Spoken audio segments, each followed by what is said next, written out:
As you may be aware, Steve announced the passing of his son, John Jeremy Sax, in the recent military crash in Imperial County, California. John Sax and 4 fellow members of the Purple Fox family died in the crash during a training mission. Steve is quoted as saying, "It is with complete devastation that I announce that my precious son Johnny was one of the 5 U.S. Marines that perished on June 8th in the Osprey military crash near San Diego. For those of you that knew Johnny, you saw his huge smile, bright light, his love for his family, the Marines, the joy of flying airplanes and defending our country. He was my hero and the best man I know.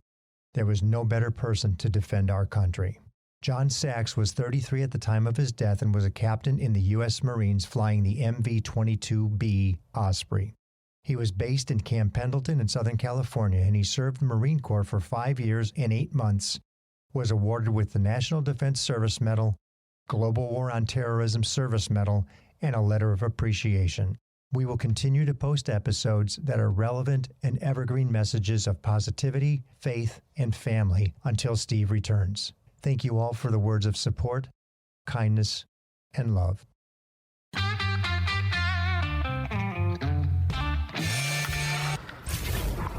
Your daily game plan for success. It's Sax in the Morning. Steve Sax. Hi, Steve Sax here with Sax in the Morning.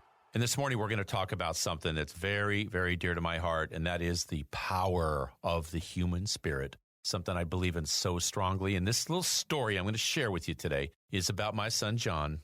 Now, at 7 years old, my son was so fortunate to kind of know what he wanted to do in his life. I mean, my son was something because he grew up just like most other little boys that, you know, he would go into his testing modules when he's about 7, 8 years old. You know, schools do that. They get a kind of a ground floor where you're doing. And he would come out of the modules crying and full of doubt and no confidence at all and couldn't kind of figure out what it was. I actually found out what it was, what John was going through. And this is when he was playing Little League Baseball. He was playing left field. Bases are loaded, and they hit a fly ball to left field. My son is under the ball. He's going to catch it. And all of a sudden, kerplunk, the ball went right behind him and hit the ground. And oddly enough, my son was just staring at the sky. People were screaming, "Throw the ball in. What is wrong with your son?" I'm like, I don't know. And finally, they get the third out, and he comes in, and the bases were cleared, and, you know, he's feeling bad. And I said, "Johnny, come here." I said, "What's going on with that?" He said, "Oh, Dad, I saw the fly ball." I said, "Okay, well, then what?" He said, "Well, did you see that C-130 transport plane that flew over? Dad, that thing has 4 engines. It takes 6 people to fly that thing, $140 million for each engine." You see, my son wanted to be an aviator. He wanted to be a pilot in the Marine Corps. Now hang on with me because this kind of spreads out a little bit.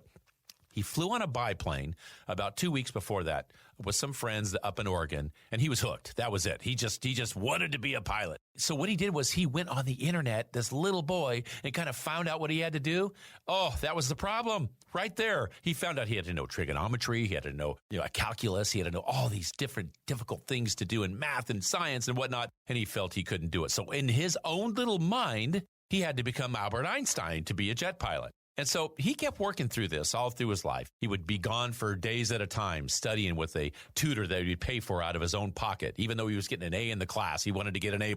And he made me a plaster Paris of a jet when he was 7 years old, saying, "Dad, this is a reminder. I'm never going to forget how bad I want to do this. I'm not the smartest in my school. I'm not even the smartest in my class, but I'm never going to give up because this is what I want to do." And I got to tell you, he graduated from the top 5% of his class at Embry-Riddle University, which is just absolutely amazing. The #1 aeronautical academy in the country. He graduated with a degree in aeronautical science. And then it's amazing to see and how humbling it was when people twice my son's age would walk by him and salute him as a member of the United States Marine Corps. And now he's Captain John Sax of the U.S. Marine Corps. He's going to keep you safe and keep all of us safe as he's living out his dream in being a jet pilot.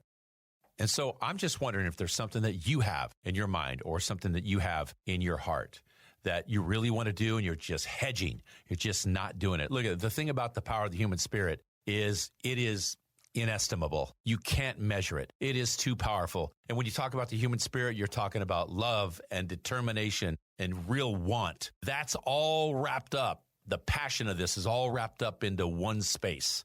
And it really is the most powerful thing, I think, when it comes to really wanting to do something in your life. I was fortunate at 5 years old wanting to do it. My son found it at 7. So remember, the power of the human spirit, can't measure it. If there really is something inside of you that you're just aching to do, you must go out and try it because it's a real thing. And that's my short for today.